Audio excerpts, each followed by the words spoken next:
गोपाल है जाना, इसी तरह से। तो मतलब की बात को समझना चाहिए कि भाई क्या कहा जा रहा, उसका लक्ष्य क्या, उसका काम क्या, उसका मतलब क्या, मकसद क्या है, उद्देश्य उसका क्या। आप कुछ नहीं, बस ऐसे ही शंका, तो शंका में तुमने नाश कर दिया। स्त्री भी गई, बच्चा भी गया, बच्ची भी गई, घर के भाई बंद भी चले गए, सब उन्हीं को कंट्रोल में नहीं रख सके, तो और बातों को तो आप छोड़ दीजिए। आप क्या हालत हो गई। इस तरह से ये सब यदि मानव देश ही बिल्कुल बर्बाद हो गया। जहाँ ऋषियों मुनियों साधु संतों महापुरुषों की भूमि थी, उसका ऐसा आपने मतलब ये कि भ्रष्ट कर दिया, दुर्गंध आने लगी। अब उसके लिए अब सब रोना शुरू कर दिया। अब शुरुआत हो गई, तो आपको तो ये मालूम नहीं, लेकिन हम इस मंच पर जो बोलेंगे वो एक भी बात झूठ होने वाली नहीं। सब एक डायन है, मसाल लेकर के सारे विश्व में निकल पड़ी। एक डायन जा चुकी। अब उस मुल्कों के धन को और सेठ साहूकारों के धन को गायब करेगी। ये बात हमारी सुन लीजिए। फिर उस मुल्क में जाएगी, फिर उस मुल्क में जाएगी, उस मुल्क में जाएगी, सब मुल्कों में जाएगी, भारत में भी आएगी। और वो यहाँ के धनी मानी और यहाँ की सरकार उसके धन को गायब करेगी। जब ये रेडियो अखबारों पे आने लगे और जब तक बता ही नहीं रह गया है, ये सरकार की भाई किधर चला गया, कहाँ चला गया, पता लगाओ इसका। ये वो अमेरिका भी है और चीन भी है और जापान भी है। जब ये सब अखबार रेडियो बोलने लगे तब आप मेरी बात को मानिएगा। ये आप इसको मामूली बात समझते, ये छोटी बात नेचर है, कुदरत है, प्रकृति है। आपको नहीं मालूम क्या करेगी। आप मतलब इसको तमाशा समझते, अरे भाई तुम मतलब मनुष्य बनो, लेकिन इंसान बनो, कोई आदमी बनो, क्या जरूरत है। आप इनसे ये कहो कि कारखाना लगाओ, तुम सब लोग छोटे बड़े इनको काम दो, और ये ऐलान करो कि अब आंदोलन तोड़फोड़ हड़ताल नहीं होगी। जो भी आमदनी होगी उसी से आपको वेतन ज्यादा मिलेगा, उसी से मजदूरी मिलेगी, उसी से कर्मचारी जो सरकारी दफ्तरों में काम करते हैं उनको भी मिलेगा, सबकी बढ़ोतरी हो जाएगी। और दिन में करोगे ईमानदार की मेहनत के साथ में शाम को बच्चों की सेवा, और शाम को जब सोने जाओगे तो मनुष्य मंदिर में 10 मिनट 15 मिनट अपनी जीवात्मा से सच्चे भगवान का भजन जिलवानी मैजिद में अपनी रूह से सच्चे खुदा की इबादत जब करोगे तो आपको मिलेगी बरकत। वो गिरा दिया असली चीज तो खत्म हो गई। उससे यह मेरा सामने आवाज आ रही थी, ये मनुष्य शरीर बड़े भाग से तो मोटी बात है, उसको आप जरा सुन लीजिए। ये बेचारे बड़ी संख्या में कातकार हैं, तो मैंने सोचा चलो भाई ये रो रहे चिल्ला रहे हैं कि मैं महाराज मरा, मुझे दुआ दया दे दो। तो मैंने कहा भाई पहले तो मैं रास्ते से कोई काम करूं तो तुम्हारी तरफ से अपील करता हूँ, उधर भी भगवान से भी करूंगा, लेकिन पहले मैं अपील तो कर दूं, प्रार्थना तो कर दूं। ये बेचारा एक काश्तकार गरीब है, बहुत परेशान है, और इसने ट्रैक्टर का, ट्यूबवेल का, इंजन का, नाली का, भैंस का, बैल का, मुर्गी का और खाद बीज दवाओं का तमाम कर्जा इसने ले रखा, और उस पर ब्याज आग की तरह से लग गया। तो भाई मैं तो सोचता हूँ कि तुम कर्जा तो दे देना, वो तो आप उसको लौटा लेना, बाकी जितना भी ब्याज है उसके लिए मैं अपील करता हूँ, प्रार्थना करता हूँ कि भारत के प्रांतों की सरकारें हिंदुस्तान के काश्तकारों का ब्याज माफ कर दे, माफ कर दे। क्या माफ कर दे? जोर से क्या माफ कर दे? ब्याज कर्जा तो आप दे देना, हम आपका सरकारों का जस करा देंगे, नाम करा देंगे। बड़ी सरकारों के अगर ये काम कर देंगे तो सरकारों की बड़ी कीर्ति होगी। मोटी सी बात हम करवा देंगे। आप अच्छे, फिर आप पूछिए बाबा जी से कि भाई और काम के लिए धन कहाँ से आएगा, तो मैं आपको बताऊंगा। आपको कोई टैक्स नहीं लगा, कुछ कोई टैक्स नहीं लगेगा। हम आपको ऐसा रास्ता बता दें कि आप मतलब ये सीधा, यानी किसी को कोई तकलीफ, ना कर्मचारी, ना अधिकारी, ना सेठ, ना साहूकार, इनको किसी को कोई तकलीफ, सीधा आपको ऐसा। लेकिन अभी मैं नहीं बता सकता आपको, आप पहले ये काम कीजिए तो इसमें इनका भी भला हो जाएगा, आपका भी भला हो जाएगा, आपको जस मिल जाएगा, आपको कीर्ति मिलेगी, इन बेचारों को लाभ हो जाएगा, और जितना सरकारी कर्जा लिया वो वापस खजाने में जमा हो जाएगा, ब्याज ही तो, लेकिन ये ब्याज हम नहीं दे सकते। इसलिए मैं प्रार्थना कर रहा हूं, और इनका एक सम्मेलन होने जा रहा है, क्या सुन लीजिए, एक सम्मेलन किनका, भूमि जोतक खेतिहर काश्तकारों का 6 जुलाई से 15 जुलाई तक लखनऊ से 35 किलोमीटर दूर निगुआ नगराम एक चौराहा है, उस मैदान में ये होने जा रहा है, एक छोटा सा एक लघु सम्मेलन, और ऐतिहासिक ऐसा होगा कि आपने ऐसा कभी सोचा भी नहीं, कभी देखा भी नहीं, और कभी सुना भी नहीं। इस तरह का एक सम्मेलन होने जा रहा है, इसका भूमि जोतक खेतिहर काश्तकारों का, छोटा सा, बहुत छोटा, लघु, कितना, 1 करोड़, ये तो मेरी तरफ से छोटा सा। और जब आप मैदान में देखने जाएंगे तो आप कहेंगे 1 करोड़ से बहुत ज्यादा। जितने भी कर्मचारी अधिकारी उस मैदानों में जब घूमे तो इस बात की छानबीन अच्छी तरह से करें कि बाबा जी जो इस मंच पर बैठ करके बोलते हैं वो है कि नहीं, और वो सब लोग कहेंगे 1 करोड़ से ज्यादा। 1 करोड़ तो सामने बैठने का, जहाँ ये बैठेगी वो स्थान है, आप पहले उसको देखिएगा, ऐसे नहीं जो इस पर बैठ के बोलेंगे वो आपको वो समझना, उसी को जानना। ऐसा 45 सालों में न राजनीतिक, न सामाजिक, न धार्मिक कोई कार्यक्रम भारत में नहीं, वो होने जा रहा है। ये भूमि जोतक खेतिहर काश्तकार, छोटा लघु, छोटा सा कार्य। इनकी एक शोभा यात्रा 6 जुलाई को सुबह साइकिलों की 8:30 बजे लखनऊ से, यानी हवाई अड्डे से उसका चिन्ह रखा, वैसे सारे रास्तों से चलेगी, जितने भी लखनऊ के चारों तरफ रास्ते हैं बाहर से आने के, और वो कहाँ पहुंचेगी, निगुआ नगराम भूमि जोतक नगर। और ये देखिए कि कोई मांग नहीं, किसी की कोई निंदा नहीं। ये आप देखिए कि किसी कर्मचारी अधिकारी के दफ्तर में कोई मांग नहीं, किसी तरह की कोई आलोचना नहीं, कोई मांग नहीं। इनको तो वहां जाना मैदान में, वहां मोटी सी बात। ये 7 जुलाई को सुबह 8:30 बजे दूसरी शोभा यात्रा चलेगी, और उसमें कारें होंगी, जीप होगी, ट्रैक्टर होंगे, बस होगी, ट्रक होंगे, मोटरसाइकिल होंगी, ये सब सवारियां होंगी, और कितनी बड़ी होगी वो तो मौके पर देखने ही से मिलेगा, ऐसे अंदाजा मिलेगा। और कदम रहा न कोई, बिना कहीं कोई रह नहीं सकता वो दृश्य देख करके, और ऐसा दृश्य आपने जीवन में कभी नहीं देखा। तो असली बात तो ये है कि आपने कोई बात सुनी नहीं हो पुरानी, बस वही कूड़ा कचरा भरा हुआ दिमाग को, बस वही। अरे भाई वो सोचना चाहिए। और वहां पर शोभा यात्रा का स्वागत पूजन विधि विधान के साथ होगा। उसी स्वागत पूजन के साथ में यानी तुरंत ही भारत के काश्तकारों के कर्जे का जो ब्याज, उस माफी का पूजन होगा। और जब पूजन हो जाएगा फिर किसी सरकारों से कोई भी प्रार्थना नहीं करनी। काश्तकारों, तुम अपना झंडा अपने हाथ में, 1 बालिश लंबा 1 बालिश चौड़ा, उसमें ये लिखा रहेगा भूमि जोतक खेतिहर काश्तकार समूह, और नीचे लिखा रहेगा हम गरीबों का ब्याज माफ कर दिया जाए। बस ये है आपका झंडा। इनको आप हाथ में ले लीजिए। अगर सांप मर जाए और लाठी न टूटे, काम आपका हो जाए, कोई आंदोलन नहीं, कोई हड़ताल नहीं, कोई तोड़फोड़ नहीं, कोई अमानवीय काम नहीं, कोई किसी की व्यवस्था में बाधा नहीं किसी तरह की। अगर वो काम आपका हो जाए तो वो रास्ता चलो। ये तो काम आपने सब देख लिया, इनसे तो कुछ होने वाला होगा ही नहीं, न हुआ न होगा। अब दूसरा रास्ता पकड़ो, सीधा साधा, अपना झंडा ले लो, बस। ये आपका, जितने झंडे आप साइकिलों पर, जितने भी आप जितने वाहन होंगे उन पर, सब पर यही झंडा। जो पैदल जाएंगे उन पर भी यही, जो मैदान में रहेंगे उन पर भी यही। करोड़ों आदमियों को आप झंडे में देखिएगा।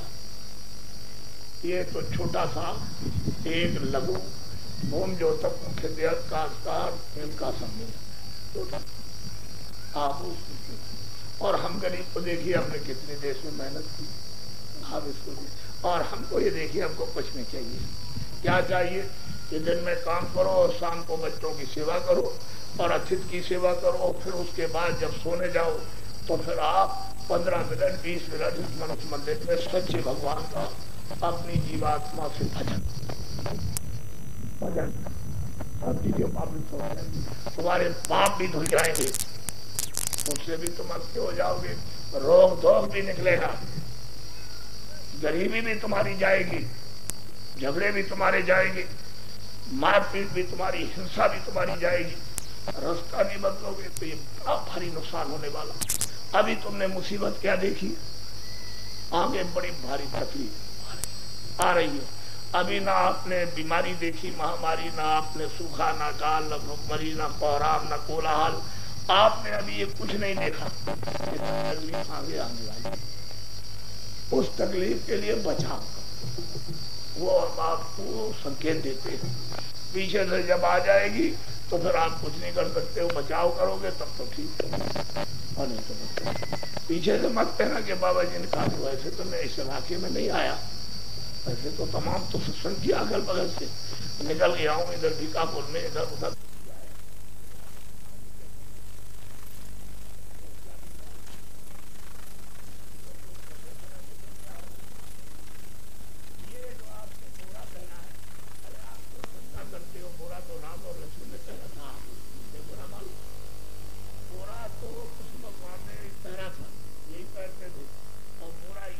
कहते थे बोरा मोहम्मद साहब कहते थे, ये बोरा जो आपके सामने चिन्ह आया बड़े जासूस हैं, ये सब है, ये सब चीजों का पता है, छोटी छोटी चीजों का लगा रहे हैं, आपको पता नहीं लगेगा काम कैसे हुआ, सब चीजों में तुमको तकलीफ कैसी है, तुमको ये कैसा, तुमको कैसा, तुमको कैसा, वो कैसा, क्यों रोते हो, क्यों चिल्लाते हो, क्यों बीमारी आ गई, क्यों ऐसा आ गया, क्यों गरीबी आई, ये सब एक चीज की छानबीन कर रहे हैं और तुम कुछ और समझ रहे हो, ये और कुछ नहीं है, बड़े जासूस। इसी तो रावण को जान दिया था कि वो सीता को कहाँ ले गया, तब तो पता चला।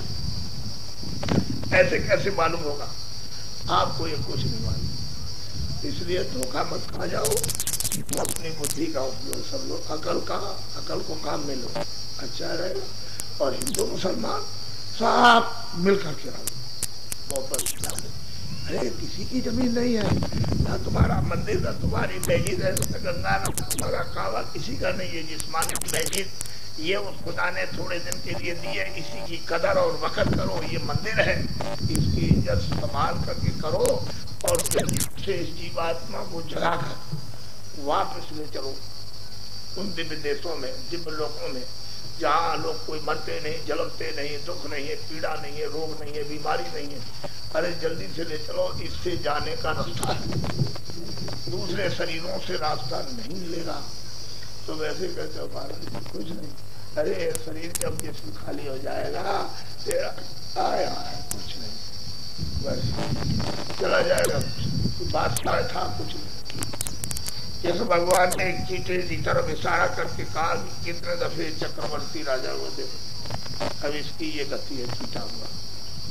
आपको तो ये कुछ मालूम नहीं भेदभाव, जब ज्ञान प्राप्त होता, आत्मा जागती है, ज्ञान प्राप्त होता है तो त्रिकाल ज्ञान, सतयुग में क्या था, त्रेता में क्या था, द्वापर में क्या है, कलयुग में क्या है, पहले क्या था, क्या आगे क्या होगा, आप लोग तो यहाँ वही पड़ेंगे। इसलिए कर्म कर जा, ये मैं ब्याज के हर किसी को देना है, आप इसके लिए कुछ उपाय करो जिससे कि मुजरा हो जाए, चुकता हो जाए, यानी खत्म हो जाए।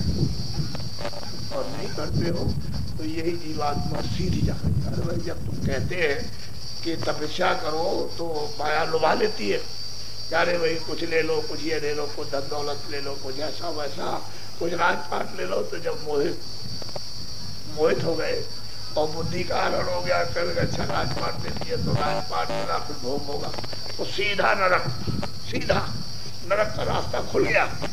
आप उधर क्या जा रहे हो, वो तो मतलब ये है कि तपस्या की राजभोग, उसके बाद सीधा, तो आप पीछे आप भी सीधे नरक हो जाए। अरे आप अपना काम करो, खेती दुकान दफ्तर का, शाम को बच्चों की सेवा करो, ये काम करना चाहिए।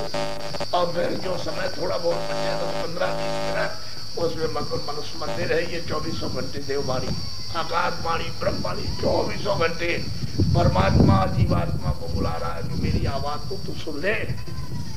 लेकिन कान बहरे हो गए, आंख अंधी हो गई तो न देख सकती है न सुन सकती है। कोई वेदी तो कोई मिला नहीं।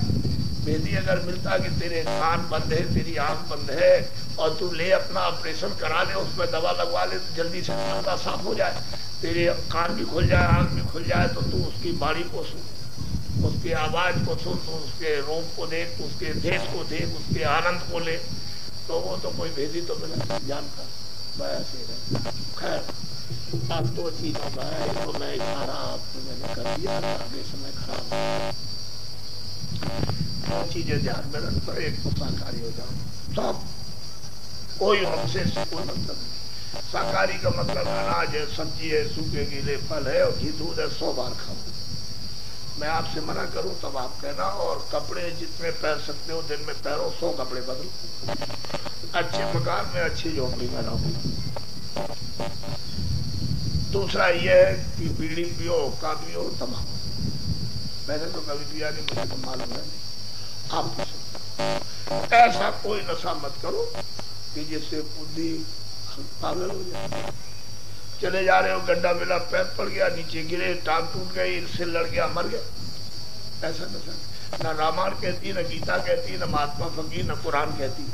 आप उसके बरखिलाफ जब आप काम करोगे तो जीवन तो चौपट हो जाएगा, नष्ट हो जाएगा। आराम तो कभी मिल नहीं सकता, न कभी मिलेगा न मिला।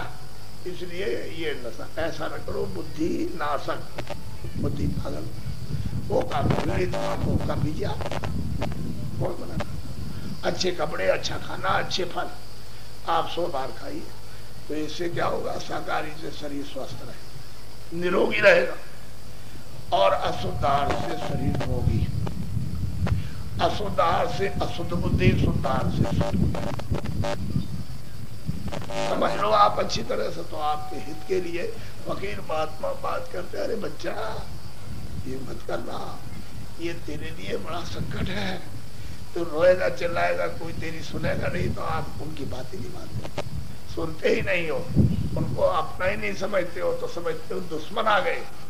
लेकिन वो जानते हैं कि पीछे से बाद में जब कोई चारा नहीं रहेगा तब भगेगा कि आप मेरे ऊपर कृपा करो, दया कर दो, दुआ दे दो, आशीर्वाद भाग भाग करके फिर चक्कर मारते चारों तरफ से। अरे पहले ही से तुम उसकी कदर करो, इज्जत करो, जो कहते हैं उस बात को तो समझ लो। आपको बुरा नहीं करना, अच्छा से अच्छा करो, तो अच्छे काम करने लगो, तो आपका जीवन कितना आनंदित हो जाए, कितना सुखी से हो जाए। लेकिन वो कुछ नहीं, बुद्धि से विचार करो कि ये सब चीजें चाहे जितनी इकट्ठी कर लो, ये शरीर की रक्षा है,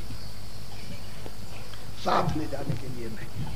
तो मैं इसी बीच में आपको अमूलक चीज देना चाहता हूँ। अमूलक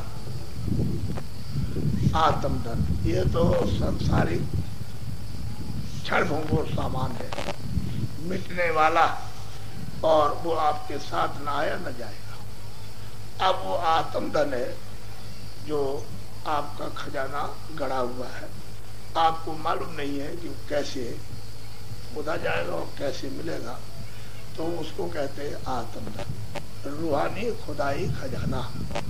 जब फकीर और महात्माओं पर मालिक की मेहरबानी दया जब होती है और आदेश होता है कि इन मानव आत्माओं पर, इस जिस्मानी रूहों पर खुदाई खजाने की वर्षा यानी आत्म धन की वर्षा कर दो, तब ये चीज मिलती है। वैसे ये सोने चांदी से खरीदने के नहीं, ये कभी भूल से भी मत सोचना कि हम उसको खरीद लेंगे तो हमको मिल जाएगा, तो वो कृपा दया। तो अमूलक चीज ले लो आप, ये चीज तो मिलेगी नहीं। आप घूमते फिरोगे, तमाम प्रयागराज घूमोगे, इधर जाओगे, कोई पश्चिम जाएगा, कोई पूरब जाएगा, कहीं कुछ नहीं, आपको घर बैठे मिल रही है, बड़ा सौभाग्य है। और ये समझ लेना कि हमारे पुण्य की इस समय घड़ियां बहुत उच्च कोट की ऊंची चल रही है, तब हमको ये चीज आज प्राप्त हुई घर बैठे, नहीं मिलेगी कहाँ। फिर बाद में आप समझोगे कि वास्तव में सही बात ही कही है। असल में ये महापुरुष कैसे मिलते हैं। अरे भाई कोई अगर मिल जाए, कोई सेवक मिल जाए सेवा करने वाला, तो उससे सेवा करा लो। आपको अपना काम कराना वो करा दीजिए, तो मैं अमूलक चीज देता हूँ, जो भगवान का नाम बोलूंगा सब लोग एक साथ एक आवाज में बोलना, पीछे नहीं, और सब लोग मुख से आवाज निकालना, अंदर अंदर नहीं कि अंदर बोलो, मुंह से नहीं। मुंह से बोलोगे तो ये मालूम होगा कि आप शुद्ध उच्चारण कर रहे हैं, आप शुद्ध नहीं बोल रहे। तो जो जो नाम बोलता जाऊंगा आप बोलते जाना, जब मैं चुप हो जाऊंगा तो आप चुप हो जाना। बोलो जय गुरुदेव।